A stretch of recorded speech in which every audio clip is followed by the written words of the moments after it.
Surely everyone knows that.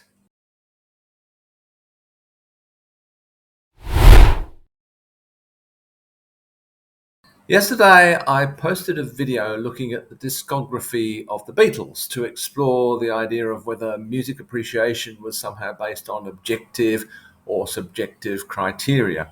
I probably drew far too many conclusions than the data would allow, but what the heck, it's a YouTube video. I chose the Beatles because they're generally regarded as one of the seminal acts of all time.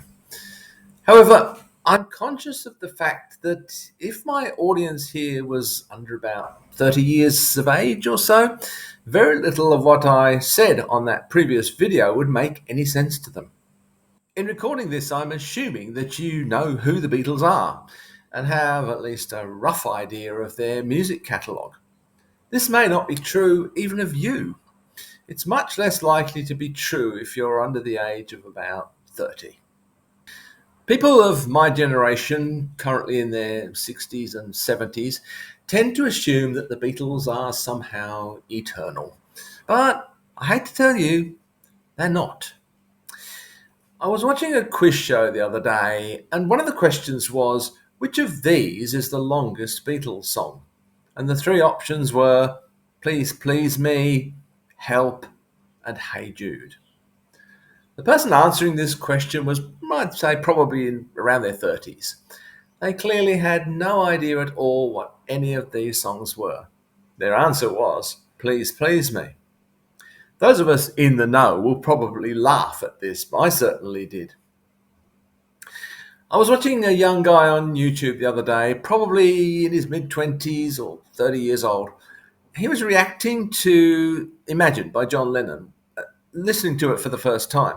He clearly had never heard the song before. Indeed, had never heard of the song until one of his viewers asked him to take a look at it. He'd never heard anything by John Lennon. He barely knew who John Lennon was. He explained that he had to Google John Lennon, and he discovered that he was in fact in the Beatles. He didn't know if he was one of the front men of the band. At the end of the Imagine video, Yoko sits on the piano bench alongside John, and the YouTuber says something like, "Is that his lady?" And when they kissed, he was obviously really delighted to see that she was indeed his lady. He had no idea. He had no idea who John Lennon was, no idea who Yoko Ono was. Admittedly, this guy was American, and perhaps the Beatles are less well remembered there than in Australia here, or perhaps in Britain. I'm sure in America they all remember Elvis. Or do they? But the quiz show I mentioned earlier on was an Australian show. So maybe it's true here too, to some extent. Namely that the Beatles are, in fact, being forgotten. As shocking and unbelievable as that might seem to some of us oldies. I was watching another music reaction video in which Taylor Swift has the line, "And he can be my jailer, Burton to this tailor." The YouTuber, he was, again, probably around, say, 30 years old, had no idea what that was a reference to.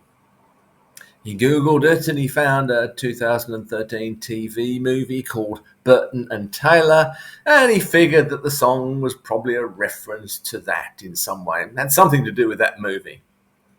He had absolutely no idea who Richard Burton and Elizabeth Taylor were. We tend to assume that the things we know, the things we grew up knowing, the things we simply take for granted, are known by everyone. They're not. And it can come as something of a shock to discover this, but it can also be pretty funny.